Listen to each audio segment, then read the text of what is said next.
Welcome. I'm sure that wasn't for me.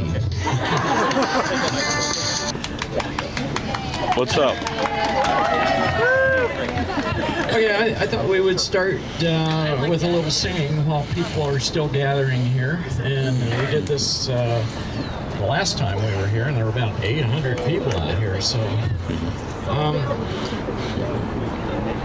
we know why we're here, and we know whose land this is. So I think we should remind ourselves and sing, "This land is your land." So sing with me. I think most people know the words to that. This land is your land, this land is my land, from California to the New York Island, from the Redwood Forest to the Gulf Stream waters. This land was made for you and me. As I was walking What's up? that ribbon of highway, I saw above me that endless skyway. I saw below me that golden valley. This land was made for you and me. I've roamed and rambled, and I followed my footsteps to the sparkling sands of her diamond deserts, and all around me a voice was sounding. This land was made for you and me.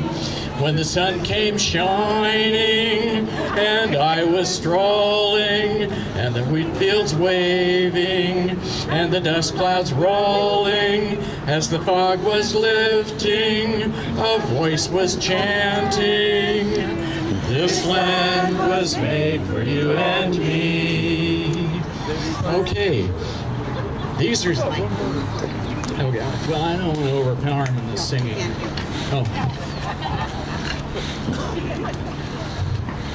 I wasn't holding the mic close enough.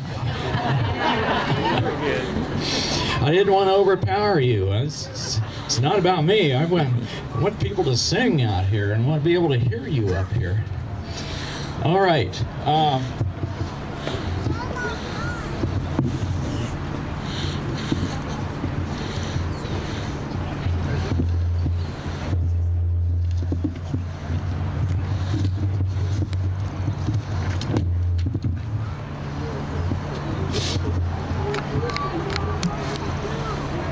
Last time we were here, we sang "We Shall Not Be Moved," and people really liked that. And so I wrote some new verses to it this time. So the first thing we'll do is we'll sing the chorus, and then when we get to the verses, I'll sing the first line of the verse, and you can finish it off. So. We shall not be moved. We shall not be moved, just like a tree that's planted by the water. We shall not be moved. Seeking truth and justice, we shall not be moved. Saving our democracy, we shall not be moved, just like a tree standing by the water. We shall not be moved. We're fighting Trump's racist wall, and we shall not be moved. We're all together standing tall. We shall not be moved. Just like a tree standing by the water. We shall not be moved. We're standing for asylum rights. We shall not be moved. But Trump will not see the light. we shall not be moved. Just like a tree standing by the water, we shall not be moved. Trump's threatening our democracy. We shall not be moved. We'll defend law and order. We shall not be moved. Just like a tree standing by the water, we shall not be moved. We're standing for our children. We shall not be moved. And for our country's future. We shall not be moved. Just like a tree standing by the water, we shall not be moved. Let's change key. Commitment's not what we need now. We shall not be moved. To save the Constitution, we shall not be moved. Just like a tree standing by the waters, we shall not be moved. We will remain nonviolent. We shall not be moved. But we will stay determined. We shall not be moved. Just like a tree standing by the water, we shall not be moved.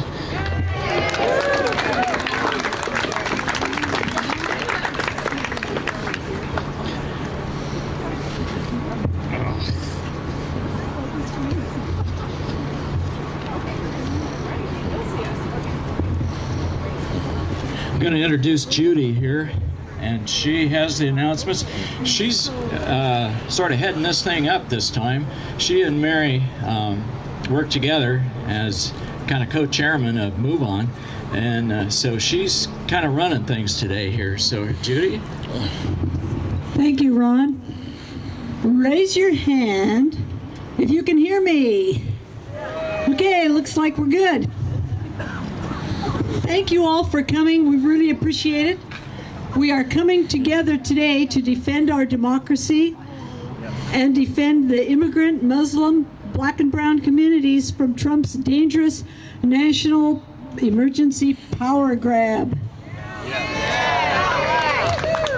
Donald Trump is creating a fake crisis. There is no national emergency at the U.S.-Mexican border. Trump is grossly overreaching to push his racist, dangerous policies, including bullying Congress and the American people into accepting the racist and unpopular wall. The only crisis on the U.S. border is Mexican border is the one caused by the Trump administration's cruel policies. Ripping kids from their parents, locking them in jails, changing the rules, and criminalizing the legal right to seek asylum, and tear gassing women and children. This is an undemocratic power grab from an unhinged man, unhappy with a Democratic Congress that will not indulge his temper tantrums. So I'd like you all to remember when you go home today, tell our representatives, stop Trump's racist wall scheme and out-of-control deportation force. Treat all immigrant families with respect and dignity. Call your reps and senators and tell them not to accept this fake national emergency and power grab.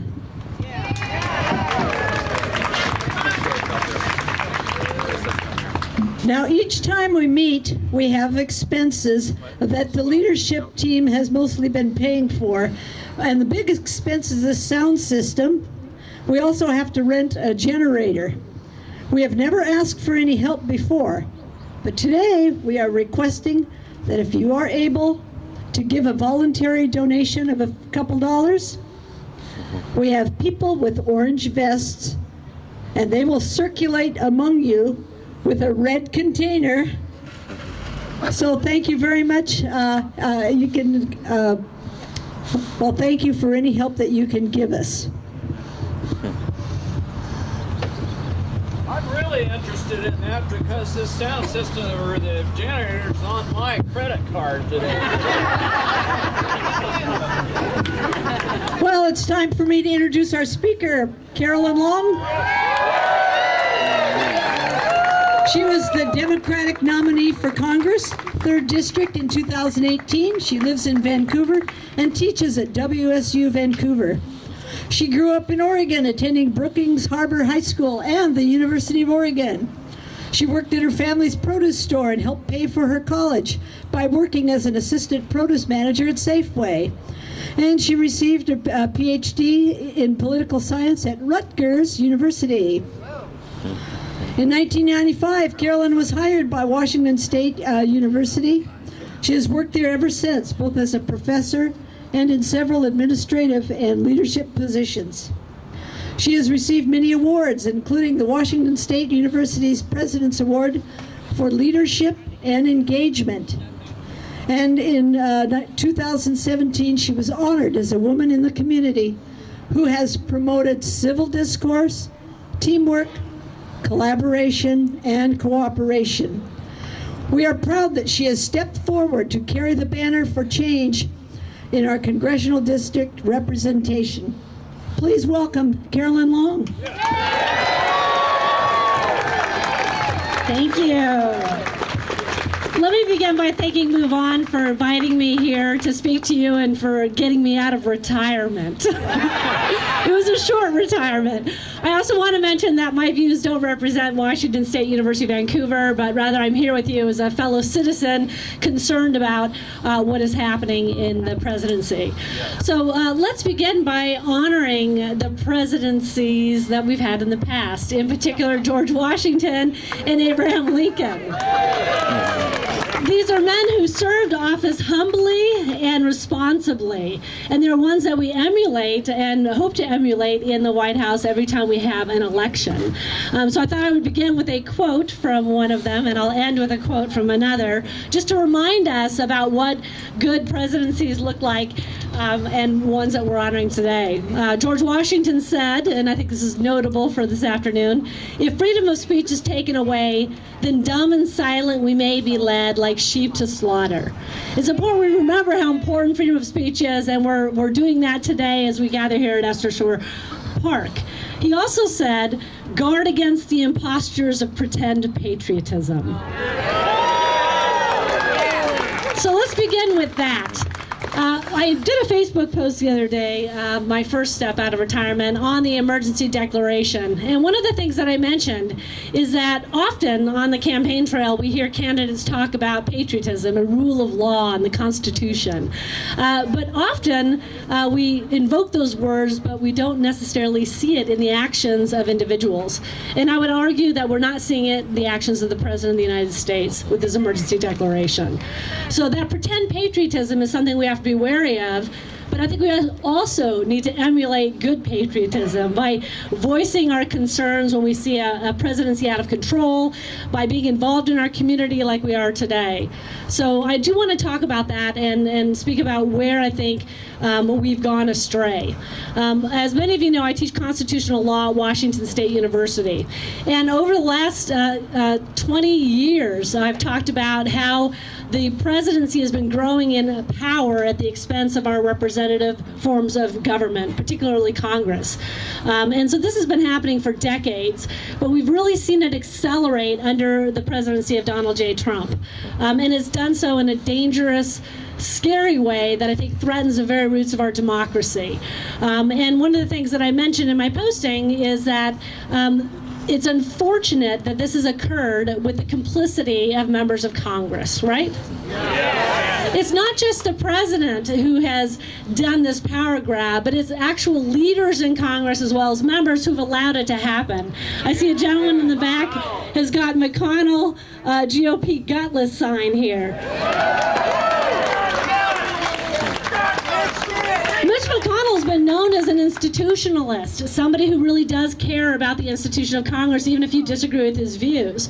But he has signed on to this power grab by the administration. And so let's call it for what it is, which is a blatant power grab with the complicity of Republicans who care more about their own reelection than about stopping this president. So we even see people like Mitch McConnell sort of capitulate, and we've seen other members do that as well. So it's a problem, and it's one that's been happening, as I mentioned, for decades. But let's talk about the last 2 years. Donald Trump, whether you agree with him or don't agree with him, has really grown the office of the presidency to a level that we've not seen in terms of authority in the executive branch. And that is very frightening, because we are governed by a constitution which talks about checks and balances and separation of power. And that's what undergirds our democracy. That is why our